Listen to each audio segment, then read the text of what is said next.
Hello लोगोफोर, नोंथांमोनखौ आरोबाव आंनि बे गुबुन मोनसे गोदान भिडिअ'आव बरायहरबावबाय। आसा खालामो भिडिअ'खौ मोजां मोनगोन।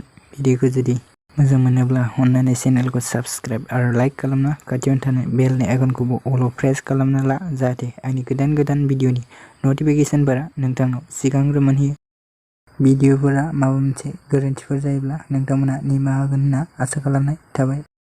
दिनै आं मानि सायाव आपडेट लानानै फैदों नोंथांमोना टाइटेल एबा थाम्बनेइल नायनानै एसेब्लाबो मिथिखाबाय जानांगौ। दिनै आं मोनसे बर'नि आबुं सावथुन बार्थडे फिल्म प्रडाक्शन बेनारजों दिहुनजानाय बर'नि आबुं सावथुन। बे बर'नि आबुं सावथुननि टाइटेलानो जाहैबाय जों बर'। बे दासिमहालागै नोंथांमोना बे भिडिअ'नि ट्रेलारखौ नायाखै अब्ला आंनि चेनेलनि गेजेरजों नायहैनो हागोन।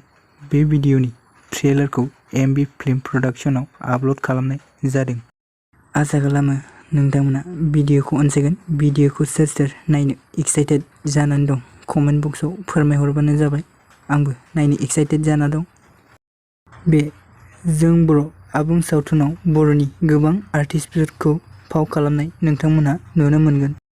बे बर'नि आबुं सावथुननि स्ट'रि एबा स्क्रिप्टखौ लिरदों मिथुनराम ब्रह्मा।